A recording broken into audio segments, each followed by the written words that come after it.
What we're going to do now is the letter of support that is being sent to Peter Dutton. We're going to read that to all of you because it's something we are proud of, and it's not just something we send on without actually telling people what it is. So Dr Chamonix Terblanche is going to read the letter, and once she's done that, that letter will be handed to Andrew Hastie and asked that he takes it to Minister Dutton. Thank you.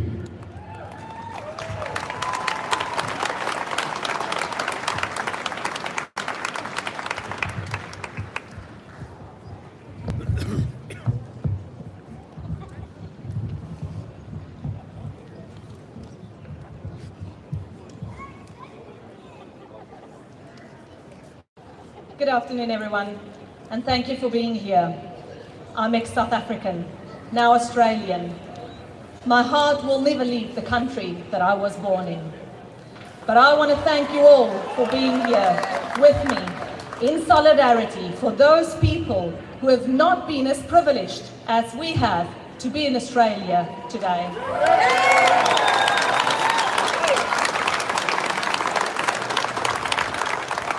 I am sure, like me, you have also fled South Africa because you were scared of being murdered every single day of your life.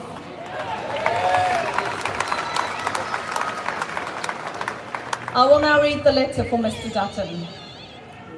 Dear Mr. Dutton, today we, as concerned Australians from different communities, have marched in Perth to show our support of your actions to fast-track the immigration of South African farmers to Australia on humanitarian and protection visa programs. We are extremely grateful that you have raised this issue and for your continual efforts to provide assistance to these people wherever possible. We also appreciate the support from several other members of federal and state parliament and the Senate. We support responsible land reform, but condemn the recent State of Nation announcement by the new President of South Africa, Cyril Ramaphosa, that expropriation of land and property without compensation will be accelerated. These announcements from the South African government are irresponsible and create instability in the region and worsen the already volatile, polarized and violent situation in our country. The United Nations Minorities Declaration in its Article 1 refers to minorities as based on national or ethnic, cultural, religious and linguistic identity and provides that states should protect their existence. We believe that South Africa is not fulfilling its duties to protect minority groups as they should, rather exposing them through discriminatory policies and by allowing racist and hate speech, even inside their own parliament, against these minority groups.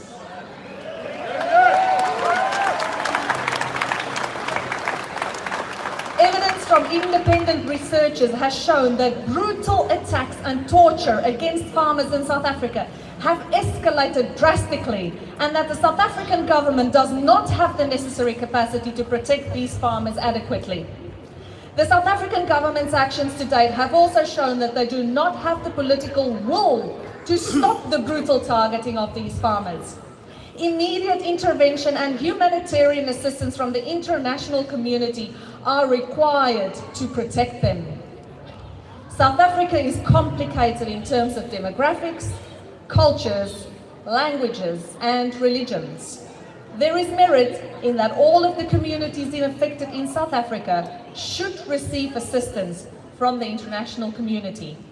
We acknowledge that although immigration is an option for many South African families, there is a large population that prefer to remain in South Africa or who do not have the resources to immigrate.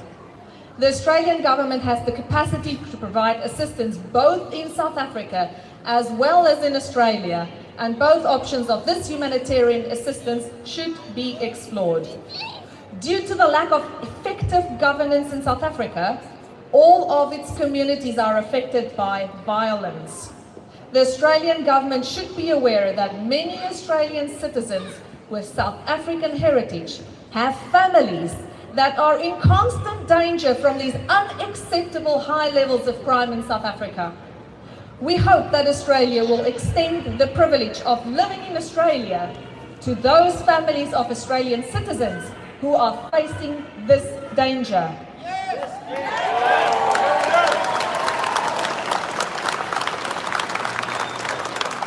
Australia can do this by creating a family visa that is low cost and not subject to age and other conditions.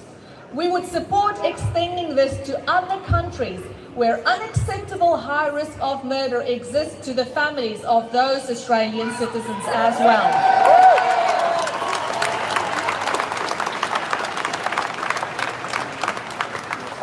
Extremely concerning is the abuse of all women and children in South Africa, which has reached alarming levels.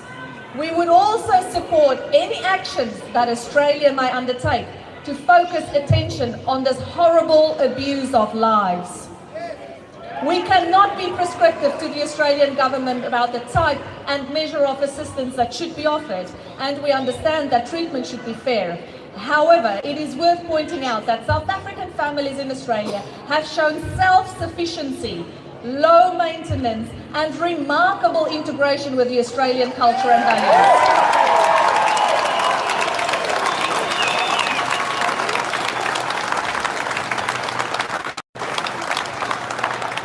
Furthermore, they make extremely valuable contributions in many spheres of the Australian economy and community. Allowing more South Africans to Australia under various visa programs will greatly benefit Australia.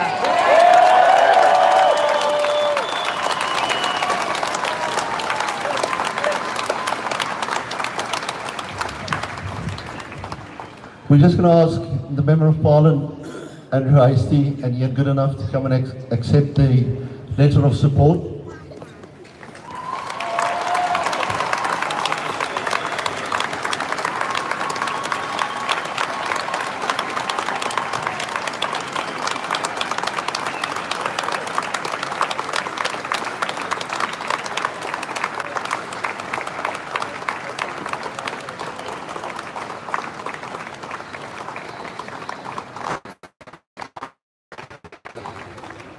To also, with Ian, say a few words, but before they do speak, on Tuesday there's a forum that they are both involved in. We need to be there. We are not going to get 10 chances at this. We need to go and support at the forum, go and talk, say, make suggestions, but you need to be there. Thank you very much. Can I thank all of you for sharing your stories, your family stories, your friends' stories with both Ian and I. It's been a privilege to hear them, and that's why we're here today. It's because of your advocacy.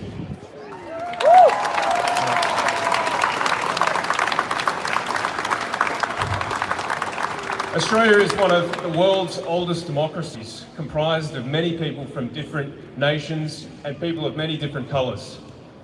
Since 1977, we've had a very generous humanitarian resettlement program. We welcomed Vietnamese in the late 70s. During the 80s, we welcomed people from Lebanon. After Tiananmen Square in 1989, we welcomed many people from China. During the Yugoslav wars, we welcomed people from Albania, Bosnia, Croatia and Serbia. We've welcomed people from East Timor, and very recently we welcomed persecuted minorities, 12,000 of them from Syria. And it's in that same tradition and in that same spirit that we advocate for persecuted farmers in South Africa.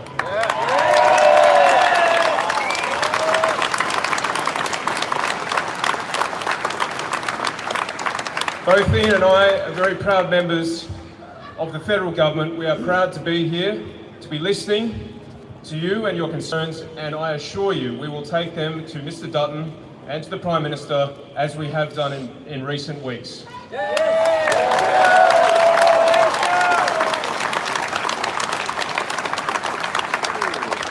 Can I invite you to our function on Tuesday night? We have the Minister for Citizenship and Multicultural Affairs, Mr Alan Tudge, who will be visiting Canning.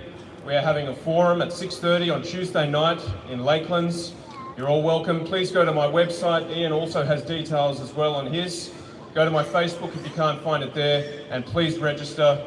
This is a critical moment. You've shown up today. Please show up on Tuesday. Can I thank you all very much once again?